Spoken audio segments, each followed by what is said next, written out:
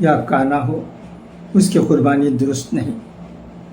17 جس جانور کا کان تہائی سے زیادہ کٹ گیا ہو اس کی قربانی جائز نہیں۔ اسی طرح جس جانور کی دم تہائی سے زیادہ کٹ گئی ہو تو اس کی قربانی بھی جائز نہیں۔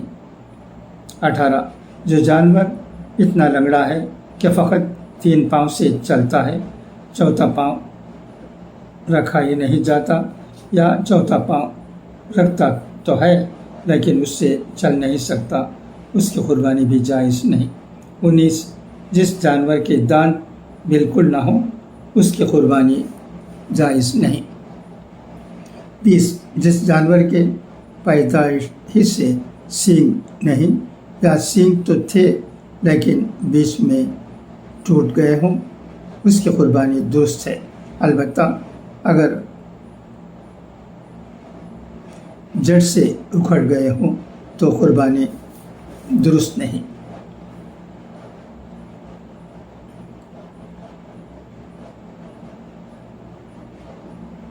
21 قربانی کی کھال یا تو یوں ہی خیرات کرے یا بیچ کر اس کی قیمت خیرات کر دے۔ وہ قیمت ایسے لوگوں کو دیں جن کو زکوٰۃ دینا درست ہے، اور قیمت میں جو روپے ملے بائن ہی انہیں روپیوں کو خیرات کر دینا چاہیے۔ اگر وہ روپے کسی کام میں خرچ کر دیے اور اتنے ہی روپے اپنے پاس سے دے دیے تو بری بات ہے، مگر ادا ہو جائے گی۔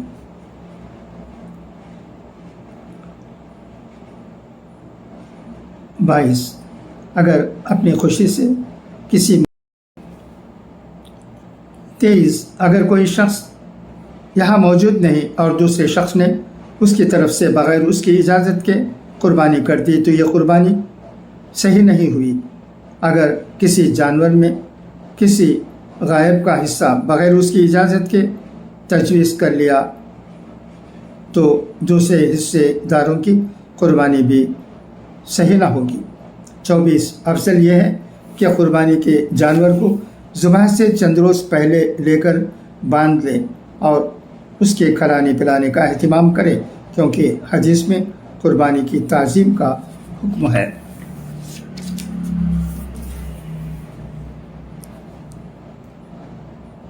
25 مستحب یہ ہے کہ قربانی کرنے والا قبلہ کی طرف منہ کر کے کھڑا ہو۔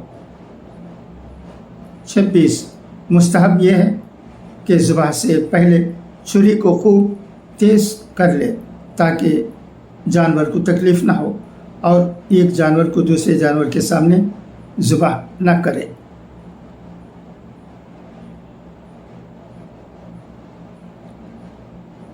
27 سب سے افضل اور بہترین 10ویں تاریخ کو قربانی کرنا ہے، اس کے بعد 11ویں کو، اس کے بعد 12ویں کو۔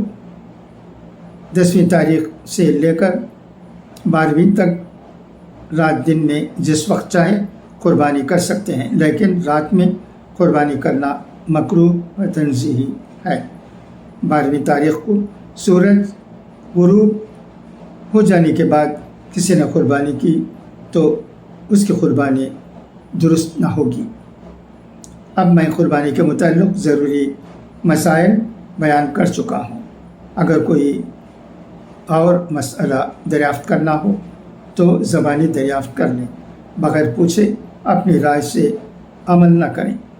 بس اب میں ختم کرتا ہوں۔ دعا کیجیے کہ اللہ تعالیٰ عمل کی توفیق عطا فرمائے، آمین۔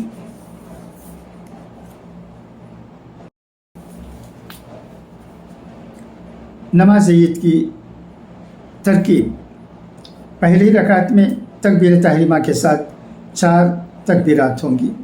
چاروں تکبیرات میں دونوں ہاتھ کانوں تک اٹھائیں۔ پہلی اور چوتھی تکبیر کے وقت ہاتھ باندھ لیں۔ درمیانی دونوں تکبیروں کے وقت ہاتھ چھوڑ دیں۔ یہ قاعدہ کلیہ یاد رکھیے کہ جہاں تکبیر کے بعد کچھ پڑھنا ہے وہاں ہاتھ باندھ لیں، اور جہاں کچھ پڑھا نہیں جاتا وہاں چھوڑ دیں۔ مثلا پہلی تکبیر کے بعد ثنا پڑھی جاتی ہے، اس لیے ہاتھ اٹھا کر باندھ لیں، اور دوسری تکبیر اور تیسری تکبیر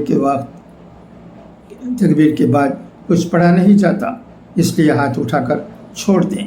چوتھی تکبیر کے بعد امام صاحب قرات پڑھتے ہیں، اس لیے ہاتھ اٹھا کر باندھ لیں۔ دوسری رکعت میں بھی رکوع کی تکبیر کے ساتھ 4 تکبیرات ہوگی۔